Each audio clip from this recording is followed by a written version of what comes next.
Hello there, and welcome back to a developer interview. We have Ian Hazzikostas today, game director of World of Warcraft. How you doing, Ian? Pretty good. Pleasure to be here chatting with you. Yeah, it's my first time interviewing you, so it's pretty Ian exciting. looking dashing, and always. Valinka, so I'm moving up in the world. So yeah, I got a couple questions. Got a lot of questions actually. Mostly Dragonflight, some general stuff as well, if you don't mind. But yeah, I guess the first one for me, and this is something that a lot of people have asked about, really, is what's the kind of general gameplay rotation outside of like Mythic Plus and raiding and PvP in Dragonflight? Like, what's the end game? So I think a lot of that's gameplay loop on your playstyle and what types of content you enjoy. You know, I think a lesson that we've learned from Shadowlands that we tried to help guide our developments of Eternity's End and Zereth Mortis that we're carrying forward into Dragonflight is avoiding stuff that starts to get seen as a chore. You know, the daily, weekly routine, the checklist, the stuff that you dailies have to do, whether you like it or not, in order to stay relevant or competitive in the content. Rep grinds, if that's your playstyle. And so, you know, what we have, I mean, loose and hand wavy, I could say almost 4 Zereth Mortises, 4 separate zones that each have their own renown progression, some traits and perks that you can unlock to be more effective in exploring and fighting within those zones, cosmetics, you know, tie-ins with crafting and other systems, but nothing that's like you have to be doing this to increase your raid DPS or to be ready for whatever your raid expects you to have, you know, week 5. He says that, but I somehow doubt that, because that was their intention with Zereth Mortis, but you did kind of have to grind Zereth Mortis rep to get the augment rune, which, you know, wasn't completely necessary, but if you didn't have it, you were kind of a scrub. And then there was also, like, you know, just getting all of the resources that you needed through Zereth Mortis to have like enough cosmic flux to be able to craft your tier set. There was still some, you know, pressure to actually play through the Zereth Mortis stuff. So we'll see how that translates to these zones. He says there's not going to be any player power tied to it, but I have my doubts. 5 or week 6. And we think that's proven to be pretty effective over the course of Eternity's End and the end of Shadowlands, and that's what we want to carry forward. So play the game the way you want, do the content that you enjoy, and the other stuff is there for you if you want it. That sounds awesome. That sounds really exciting. So obviously you had a chance to jump into like a, you know, early alpha as such this week, and it's been amazing. Azura Span, already my favorite zone, like Grizzly Hills vibes. It's super great and massive as well. That was one thing that was really kind of surprising to me, was these zones were pretty big. It is very big. I think Azura Span might be the largest zone in WoW's history. Yeah. So I think with dragon riding as well, it feels in amazing. history, like just in the history of the game, like, it's the biggest awesome. zone. I guess sticking with like kind of PvE stuff, Mythic Plus dungeons in Season 1, so I think it was mentioned before that there was going to be, I think, 4 from the past. Is there any more kind of progress on that?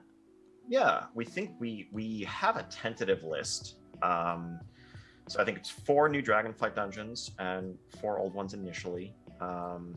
Couple. So those new Dragonflight zones, I put out a video the other day looking at all 8 of them. So if you guys haven't seen that video, make sure you go look for it. The video should be pretty up, you know, at the top of my channel. If you haven't seen those dungeons yet, go check it out. I'm not sure which 4 of them are going to be in the Mythic Plus rotation to start, but there are 8 of them there to look at. That we're looking at are Temple of the Jade Serpent from Pandaria, Court of Stars from Legion, and a couple more. So, you know, subject to feedback, but ultimately, like, we're pretty happy with that pool. We want to have, you know, our goal when we think about the entire pool. Temple of the Jade Serpent, I don't know why people would want to run that one as Mythic Plus. I feel like that's a very boring, dull dungeon. I can't think of anything in particular that stands out in that dungeon for me. The bosses, I guess, are kind of interesting. The first water boss is neat. You have to like dodge the beam while also staying on the platform and not stepping in the water. There's the like elemental ad. Then there's the Shaw thing, if I'm remembering correctly. That's the last boss. Yeah, I don't know. That dungeon is a strange one. Not all that exciting. Court of Stars, of course, is just like an all-time favorite amongst players. Like, there's so many cool things you can do in there, different paths you can take, different things each profession can kind of, benefits that each profession can get. Court of Stars is generally a pretty fun one. There's the thing towards the end of it where you have to find the imposter, I guess, if you want to call it that, or the one who's an illusion. I forget what it was exactly, but I remember paladins could find the person by using their shield. So yeah, it'll be interesting to go back in there. Cool is dungeon length, layout, linear versus non-linear, all of that, so that we have a nice mix there. And we're also excited to have a structure that lets us, shake things up in a meaningful way going into season 2, season 3. Look forward to hearing all the feedback and thoughts about dungeons that people do want to see or don't want to see, as the case may be. Yeah, no, that's fair enough. I actually thought of another question just kind of off the back of that, as you mentioned Court of Stars. Legion, Mythic Plus Timewalking, is that still going to kind of exist within all of this in Dragonflight as well? You know what dungeon I don't want to see? Shadowpan Monastery. Dear God, if we have to run Shadowpan Monastery on Mythic Plus, that's going to be an absolute nightmare. Shadowpan Monastery is... Anytime that would come up in, like, Timewalking, anytime there's, like, Mists of Pandaria Timewalking, if you get Shadowpan Monastery, you're going to be there for a while, because that dungeon sucks. It's one of the worst. Oh? No, no, it won't. Once we get into 10.0, I think in some ways, Legion Timewalking, like the Mythic Plus piece of it, was an experiment that helped validate this on a larger scale. That, returning to older dungeons and using them for modern Mythic Plus experiences could feel compelling and fun. And, having the two systems coexisting, particularly with there being some Legion dungeons in our seasonal rotation, feels a bit odd. And we want, ultimately, the conclusion we came to is we want Legacy Mythic Plus to be something that's available more than just 1 week every few months. Nah, cool. That's fair enough. I guess sticking with Timewalking, I like Timewalking a lot. Is there any changes or improvements planned for Dragonflight? Yeah, we want to continue expanding it. I think, we can probably expect to see BFA Timewalking coming online at some point. Oh, no. Dragonflight. We want to keep adding Legacy Timewalking raids as part of that package. I think the question of what outdoor Timewalking might look like is one that comes up from time to time. We think we have, more scaling tech than we did before to make such a thing potentially possible. Again, interesting. Giving players more options to do in a way to, give reasons to revisit 18 years of awesome content that we have out there, instead of just spending all your time in the most recent thing. Yeah, I absolutely agree. I love those Timewalking raids, and Timewalking outdoor content sounds pretty awesome. I guess speaking of raids as well, the first raid of Dragonflight, we didn't really get too much information about it a couple months ago when it was kind of all announced. Do you have anything to share about what to expect from the first raid? It's an awesome place. So I think Nice. Tricky to get too much into it without story spoilers, but it is an ancient elemental prison for powerful dragon incarnates. Sort of way back in the day, what we're going to learn is we know the dragon aspects as they are today, but they're ultimately the ones who won the war. They're the ones who emerged from the conflict with Galakron and the events thousands and thousands of years ago as the preeminent guardians of Azeroth. But there were other dragons that arose from the sort of proto-dragon primordial muck that had different philosophies and different aims, and their return is one of the major threats to our current world order that we're going to have to navigate. Interesting. And that journey will take us to this prison of the incarnates, a vault where the incarnates... I'm really excited to actually fight more dragon bosses.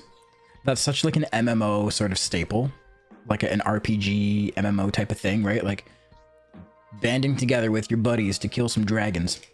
But I can't remember the last time we actually fought like a real dragon raid boss, right? Like we have the infinite pirate dragon in the most recent dungeon, but like a dragon raid boss, we haven't had many of those. We're locked away. Awesome elemental theming, some epic dragon fights, and the rest we'll have to see. Yeah, there's some placeholder stuff on the alpha that I saw, and I was like, okay, yeah, that looks like a lot of fun. I guess the Great Vault as well. I think it was mentioned. All 8 bosses are on the alpha, by the way. You can look at them. You can see their names. You can see most of their models in game. So maybe we'll take a look at that at some point. A while back as well, there was going to be some sort of changes or some kind of iteration to the Great Vault in Dragonflight. Is there any kind of update on that at all? I mean, honestly, I think we're largely, like, we've tweaked it over the course of Shadowlands. I think we're largely happy with it and carrying it forward. It's not perfect, but I think it's a clear improvement over the just single loot chest that you would get every week in the past, with some of the lowered thresholds and increased flexibility. I think it's in a solid place overall. We've chosen to focus our resources on other areas that were in more dire need of shoring up, but want to keep evolving the Great Vaults based on feedback as it makes sense. Yeah, perfect. So 927 has the, I think it's region-wide consumables for the auction house, which I think is really exciting and kind of hopeful for the future of that. With the work order system, which was, there was a blog post obviously about it the other day, which was really good, like super in-depth and everything like that. Is that something that's going to be looked at as region-wide, or is that going to be a server-based thing? That's something that we're still figuring out. I think that, regardless, region-wide, the ability to get in a group with someone or just trade with someone or interact with them directly in person and craft something cooperatively is something that will inherently be region-wide. Anyone that you could group with, you could also, have craft for you. With the work order system, we're probably going to start off server-based and evaluate from there. I think part of the concern is just the sheer volume, navigating the interface, what that experience looks like. A big part of why we focus on consumables and reagents and other stackable commodities for the region-wide auction house in 927 is that there it's just like, all right, you want herbs, you want flasks, there's thousands, it's obvious what you're doing. Imagining individually listed items with different parameters that across literally an entire region, that starts to potentially get just messy and tricky to navigate. So we want to make sure we have a good user experience before we roll it out. But philosophically, as people can perhaps infer from expansion of cross-realm play, moving things like portions of the auction house to be region-wide, like philosophically we are trying to move more and more towards an interconnected world where what realm you're on doesn't really have as much bearing in your ability to experience that would be great. The game, and you're just playing World of Warcraft with a community of millions alongside you. That is the perfect segue into my next question, and this has been a burning question for a very long time, and that is EU and NA crossplay. Is that something that could ever happen in World of Warcraft, or has been an idea at any point? Ian's like, fuck, why'd you have to ask me that, man? You know the answer. I have to say no. I'll never say never to anything. The challenge there, it's not a question of desire, like a lack of desire or philosophy. There are just some very fundamental underpinnings to the entire game's server architecture and how everything is built that make those walls, those boundaries pretty firm. It would be a very massive effort to unwind that. I'm not saying it's not worth it. It's just something that the cost and the challenge is extremely high there.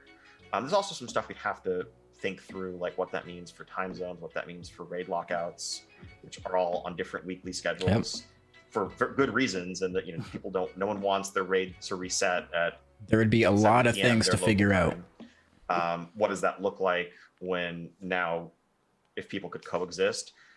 So nothing specific to announce there right now. It's a desire we hear, loud and clear, particularly as the community does get more interconnected and people are on Discords with each other and people are, in shared other communities with people who all play WoW. They want to just naturally play together. But there's some pretty significant hurdles for us to overcome there. Yeah. So you're saying there's a chance?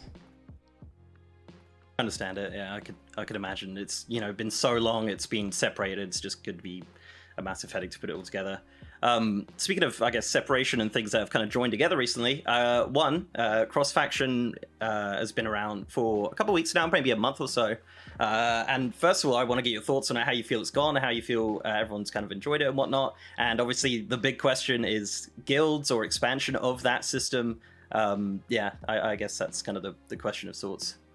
Yeah, so it's been awesome. I think we're really excited by the overall reception. It's been, I think last I looked, something like 50% of groups formed through the group finder, like doing raids, period, had members of both factions in them, which is awesome. Like it's tearing down a lot of those barriers. We've seen, and some of our concerns initially were that it might erode faction identity, but in some ways we've almost seen it strengthen identity insofar as people now felt free to play the faction they most identified with, as opposed to the one they felt like they had to play in order to play with their friends. And so that's been awesome. It's something that we do want to continue to expand. As we talked about when we first rolled out the feature, part of why it's cross-faction instances. Now people didn't have to feel guilty about playing Night Elf. Everyone wanted to get Shadow Meld, but they just couldn't go to Night Elf because that's not where the big boys played. But now, everyone can be a Night Elf. And not just cross-faction play or cross-faction everything is kind of, as I alluded to earlier with regard to cross-region, it's like 18 years of underpinnings and assumptions and content built and code written, assuming, well, Horde and Alliance can never group together. Of course, these are totally separate things. And so there's a lot to unravel there. We want to make sure that it's a smooth experience. We also want to be mindful of, how the social structures play out. We know that this is a one-way path in a sense. We're never going to allow something, see social groups form, and then pull back and say, never mind, we're going to break up your groups. And so we want to walk cautiously and conservatively, but guided by the community and this ongoing conversation, I think it's clear that that's the direction we're going to continue to head in. Nice. And so guilds become a natural next step. That's not our focus right for the launch of Dragonflight, but is something I could see us exploring over the course of the expansion. Excellent. I've got to say, it's been lovely to be Alliance recently. Just, cool. It's been a lot of fun. I guess kind of an odd question. I don't know if you've had this one before, but with the free-to-play experience in World of Warcraft, at the moment, I think it's up to level 20, and it's pretty restricted in regards to that. Has there ever been any thoughts in regards to maybe changing that up or doing any changes to the free-to-play experience? So I think, we obviously in Shadowlands, we added Exile's Reach and kind of revamped our new player intro. It's something we want to keep refining. We think there's work to do in, for example, updating, that the first couple of dungeons you queue into to maybe be a more new player friendly experience as opposed to dungeons that were originally designed for BFA and game players with a lot more complexity to them. Yep. Our goal is to make sure the Starter Edition gives you a taste of the range of content that Warcraft has to offer. And with the removal of the need to purchase any kind of, box, any kind of expansion product, the only barrier really is just becoming a subscriber, and you can check out everything from there. And so I think our focus is really more on just making sure that full cohesive experience, 1 to 50 or now 1 to 60, is one that is welcoming. And we know we have a lot more work to do there in terms of better explaining the new systems that are going to be unveiled, like the new talent system, professions, and more. We are keeping Battle for Azeroth as the leveling expansion.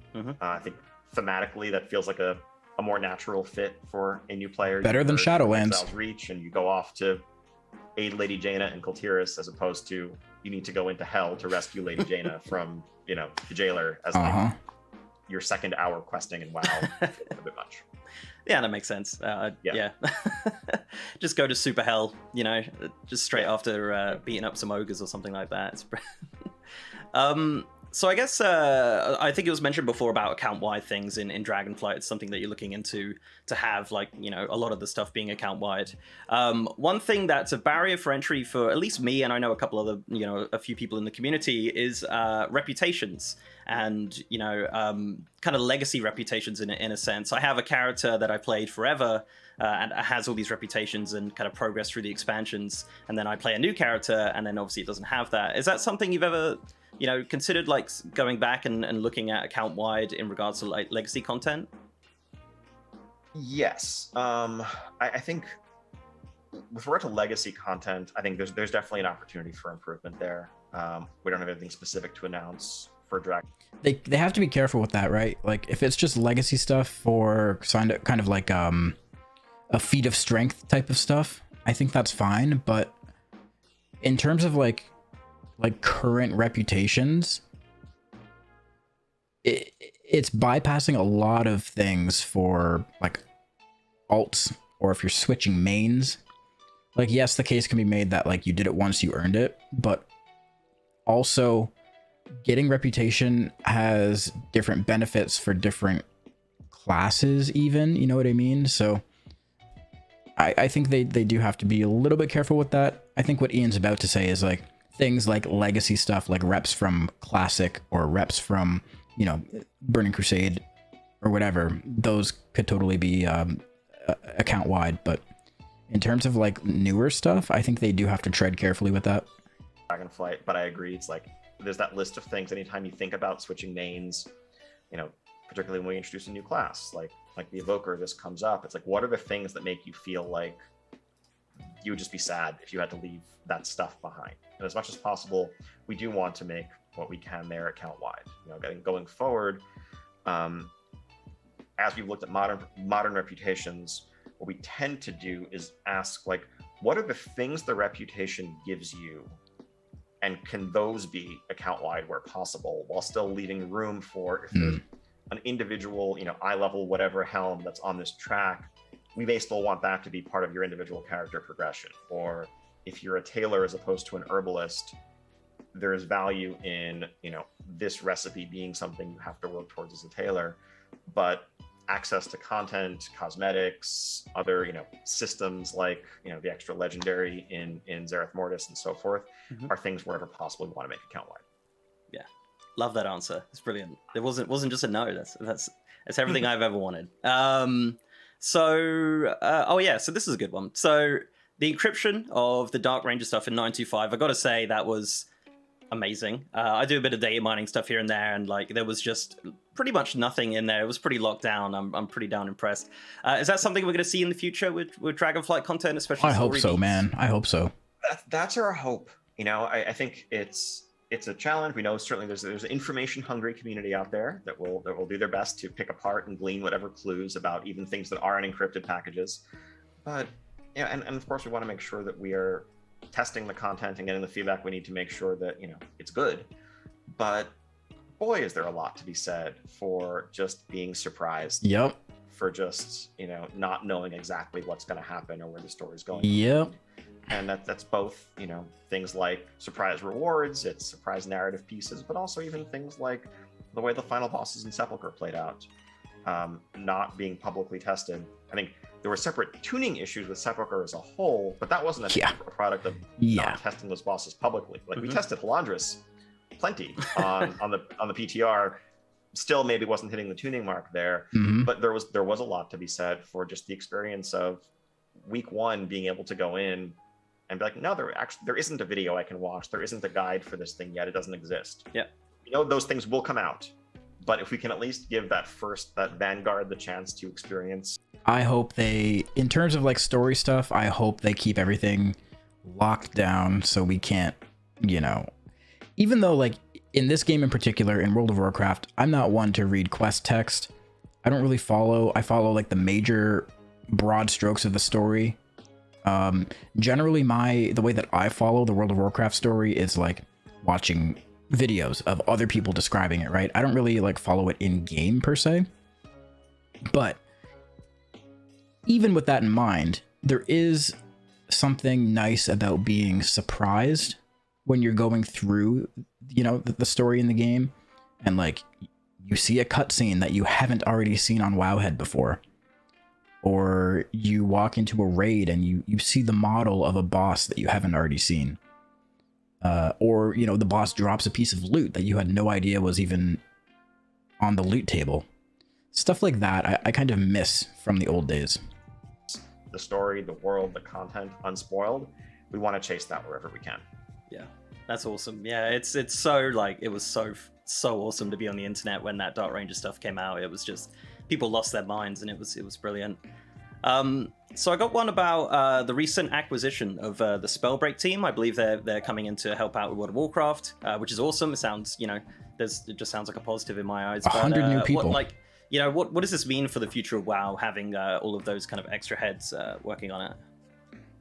I mean, yeah, so it's super exciting for all of us. We know, one of the biggest challenges with World of Warcraft is just keeping up with our community. It's making content, stuff to do, goals, places to explore. And we know that, regardless of the state of the game or how well the last patch was received, if we ask people to wait too long with nothing new to do, we're doing everybody a disservice, and the game suffers as a result.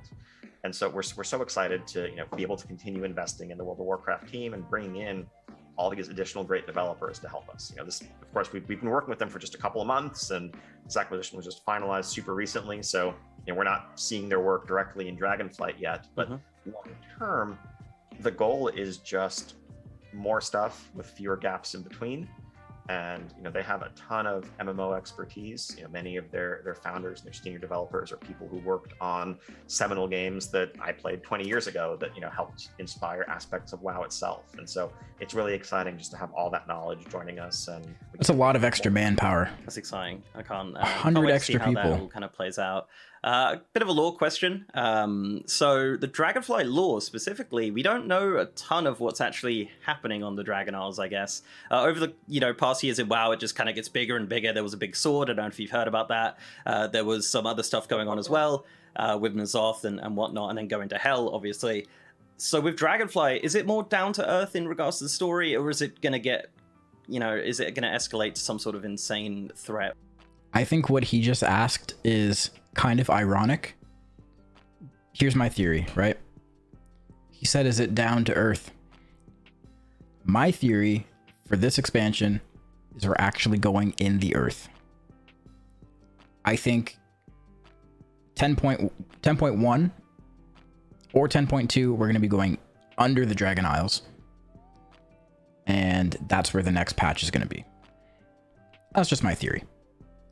It's going to be very down to earth. Once again. Oh yeah, it is. I think it is literally, a return to Azeroth and a more grounded narrative. I think cosmic themes have been part of WoW forever. I mean, I think if you go back and think like Burning Crusade or Legion, like the very essence of interplanar travelers and Legion ships and the Twisting Nether and all of that is like very far from localized. I thought he said Legion shit. I was like, damn, Ian. I mean, that's how we all feel, yeah, but you're not supposed to say that. Threats marauding in Elven Forest, but they were part of Warcraft, and so I think there's room to tell those stories. But we also understand that there's a lot to be said for being able to return to just a more inviting exploration themed vibe. That's just, there isn't the overwhelming existential threat that's right in your face day one. Those will emerge, they will unfold. They're going to be villains for us to overcome and threats for us to stop. But I think back to Mist of Pandaria is probably a close analog in terms of the general feeling we're trying to convey here in terms of arriving in a new land that has its own rich history and culture. And of course there are things that are wrong and there are things that we're going to have to overcome, but let's explore at our own pace and let that story unfold. And that's where I think we intend for Dragonflight. I like that. Yeah. Excellent. I see a lot of people speculating on the final boss of the expansion as well, which I think is a good thing and an exciting thing to talk about. I guess I'm going to throw this one in randomly just for, but will we know the final boss by the end of the Dragonflight 10.0 story, or is it still going to be I think by the end of 10.0, I think you'll have a very good sense. Awesome. Interesting. That's all I needed. So I have some shorter questions, kind of like I guess sure. Just kind of quick fire of sorts. New mount achievement for collecting mounts. Is there any plans for that? It's getting to be about that time. So I think I don't have an exact answer, but I think our philosophy there is. So this was filmed before Alpha actually dropped. There was a new achievement for mount collecting. It's a 500 mount achievement, And the mount that they rewarded for that was a Yeti that looks just like Grumpus or whatever. And people lost their shit. Because it's like not a special looking mount whatsoever. And then Blizzard made a blue post saying, yeah, we hear you. We're going to change the mount. So it's kind of funny that like he asked this question because, yeah, this did happen before. This interview took place before Alpha actually launched and people found that achievement. Is, obviously we want to make sure that there's something to recognize the accomplishments of our most engaged mount collectors without also setting the bar so high that it starts to feel like you need a bunch of sort of unfair mounts, things that are no longer available or for promotions or whatever to get to that number. We want it to feel like it's something that, you can actually join the game today and theoretically achieve. But we're adding a bunch of new mounts in Dragonflight. And so it's going to be a ton. It makes sense for that bar to go up again. Yeah, excellent. So speaking of good old PTR mysteries, this one's been rattling everybody for a while now. Stormwind and Ogrima, there was some additions. Oh, in regards yeah. to some stables that were added recently. I don't know if you know anything about that or what's going on there. No, I mean, sometimes they're, seeds for future content and things that are planted as we start laying the literal groundwork for where things will happen down the line.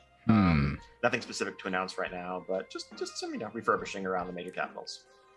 Oh, that's exciting.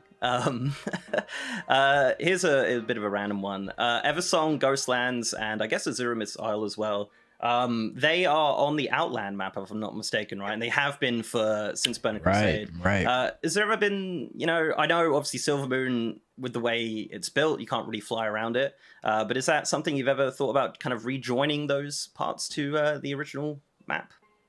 That we've identified the problem. Basically, it was originally built that way, and as a result, in Cataclysm, when the rest of the world was updated to be fly. They'll need a reason to do that. They're not just going to do it and have those zones continue to be unexplored, unused, right? I feel like if there's a valid reason for players to go back to those zones, maybe they can repurpose them for some type of story thing or something. Then they'll definitely invest the time and energy to revamp them. But I think as of right now, there's really no reason to. But I guess we'll see what he says. Liable, the changes that would need to be made have not been done in that space. If we have relevant content that sends us there, I think it'll make sense to do. I mean, at the end of the day, yes, it's awkward and it's kind of weird, and we'd like to fix it, but we have an endless list of things we'd like to do, and we're always just trying to prioritize. Like, is spending like 1,000 hours to make that happen, is that really going to add player value compared to taking those same 1,000 hours and putting them into other new stuff? And the answer so far has been no. But if we're revisiting that area, that answer may change. Yeah, you're absolutely right. You want to focus on the kind of, Dragonfly and everything like that, no doubt. So, any changes to BFA allied races in regards to unlocking them in Dragonflight? None planned. I mean, I think that the main change that we did was removing the reputation requirements from all allied race unlocks. So it really is just kind of like play through the one-time content for that race, whether it's playing through a zone campaign or whatever else, and then you can earn them. I think, they don't have traditional starting experiences, so they're sort of positioned as like playing through their backstory and getting to know, okay, this is who the High Mountain Tauren are, is what makes them available. And yeah. No, that's understandable. I guess I assume this was a given, but I guess in 10.0, are we going to see BFA Pathfinder unlocked by default, or is that still something that will be an unlock? That's a good question. I'm not. That hasn't been decided yet. Cool. I didn't even know it was still something you had to get. I guess thinking out loud, I think the tricky part there is what that means for the true new player experience. Mm-hmm. Where like since that's the expansion you're leveling through, if you have never played WoW before, we honestly probably don't want flying to be something you're doing, 10 hours into playing WoW for the first time, as you're still just kind of learning the basics and navigation, though we understand, like, for alts, for people who've been playing for longer, having to go back and do the campaign isn't ideal. We'll see if we can work something out there, awesome. But nothing specific to announce yet. Okay. Got one last one for you. I've seen this one a lot. So this is there any plans to expand 50 character slots on an account? We were looking into it. I've seen that question raised in the community. Who has 50 characters? Who has 50 characters that they're invested in enough that they're not willing to delete one to make a new one? Do those people exist? I can't even fathom that. Why do people need more than 50 slots? Seriously. In the past, it used to be when we had server-specific character limits, we would always give you an extra character slot on the server when we added a new class. This time around, like now we're in a world where it's just a single account-wide, region-wide cap. I know there are people who have all 50 slots used. We don't want to ask, ideally, if possible, we don't want to ask you to delete a character that you like in order to make a new one. We just have to figure out, like, that's just one of those, it's a number that hasn't changed in 18 years, which can be scary at times. So we are. But imagine liking all 50 of them. There's no way. Because, like, if you have 50 characters, you definitely have some repeats in there. You probably have 10 versions of one character, just like maybe their name is spelt slightly different. Or you have Lecky A, Lecky B, Lecky C, Lecky D. You don't need 50 of those. We are investigating, but would like to see it happen. Excellent. Well, that's all I got for you, Ian. Thank you very much for your time. I really do appreciate it, and thank you for the answers. Looking forward to more alpha and beta stuff. Like, I don't know, it's been really fun. Like, I've only had like 2 days in it, and I'm already in love with it. So cool. It's gonna be. We have a fun summer ahead. I think we have a much more focused alpha plan this time around than some past expansions. Like, we're gonna have a new zone coming online basically every week for the next several weeks until they're all out there. The rest of the class trees coming online and all the rest. Awesome. Can't wait. Looking forward to it. Thank you very much again, Ian. I appreciate it. Cool. No, pleasure chatting. Take care. Cheers. Take care. Okay. Yeah, there's some pretty interesting things that we learned in there. Yeah, I'm okay. So one thing I just picked up on at the end there is that he said there's going to be a new zone every week. So we can kind of assume each phase of the beta that they showed in that graphic that we got yesterday. Each of them are probably going to be about a week. So I don't know if that means, when did we get beta? We got it on Thursday. I don't know if that's going to necessarily mean maybe we're in this phase until next Thursday. But hey, I guess we'll see.